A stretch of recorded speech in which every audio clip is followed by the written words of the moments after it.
Bharat versus শ্রীলঙ্কার তৃতীয় টি-20 ম্যাচটি দেখলে আপনারা বলবেন ম্যাচ থা ইয়া মজাক থা। এই ম্যাচটি ছিল সিনেমাটিক গাজব, অদ্ভুত, অকল্পনীয়, অবর্ণনীয়, হার্টবিট বাড়ানো ম্যাচ। হ্যাঁ বন্ধুরা, যে দৃষ্টিভঙ্গিতেই দেখুন না কেন ম্যাচটি ছিল দুর্দান্ত। শুধুমাত্র সিলেবাস নয়, একটা সুস্থ মানুষের কল্পনারও অতীত হয়েছে এই ম্যাচে যা করেছে গৌতম গম্ভীর আর সূর্যকুমার যাদব। ভাবতে পারছেন শ্রীলঙ্কার দরকার ছিল 12 বলে 9 রান। এই টান টান উত্তেজনার মুহূর্তে 19 নম্বর কে বল করছে? রিঙ্কু সিং। আর 20 নাম্বার ওভারটি যে বল করতে গেলেন তাকে দেখে সবার চক্ষু তো চড়ক গাছে। খোদ ক্যাপ্টেন সূর্যকুমার যাদব। আচ্ছা, এরাও বল করতে জানে? এটা তো জানা ছিল না আমাদের। সত্যি গৌতম গম্ভীর মাস্টারপিস। নমস্কার, আমি প্রীতিশ, আপনাদের স্বাগত জানাই ক্রিকেট স্ট্র্যাটেজিতে। কেউ ভেবেছিল এমনটা হতে পারে? শ্রীলঙ্কার হাতে ম্যাচ, বোর্ডে মাত্র 138 রানের টার্গেট, দুটো 50 রানের পার্টনারশিপ, শেষ 30 বলে 30 রানের প্রয়োজন। সেখান থেকে কোনো টিম কি কোনো ম্যাচ হারতে পারে? যদি টিমটি শ্রীলঙ্কা হয়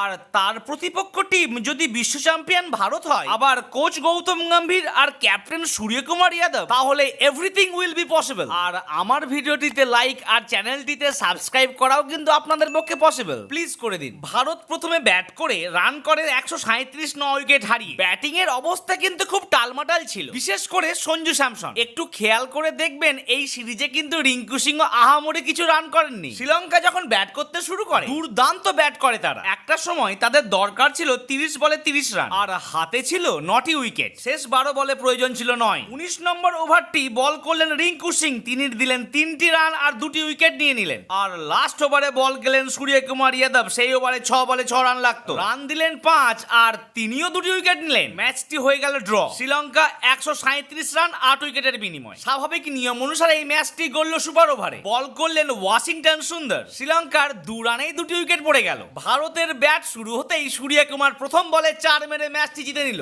এর ফলে টি-20 সিরিজের শ্রীলঙ্কাকে পুরো হোয়াইট ওয়াশ করে দিল ভারত। বহুদিন ধরেই ভাবছিলাম রিঙ্কু সিংকে যদি 2-1 ওভার বল করানো যেতে পারে তাহলে সেই প্লেয়ারটি পার্মানেন্ট এই টিমে চান্স পেয়ে যাবে। আর গৌতম গম্ভীর ঠিক সেটিই করলো। এই পুরো ম্যাচটি দেখে আপনাদের মতামত আমাকে জানাতে মোটেই ভুলবেন না।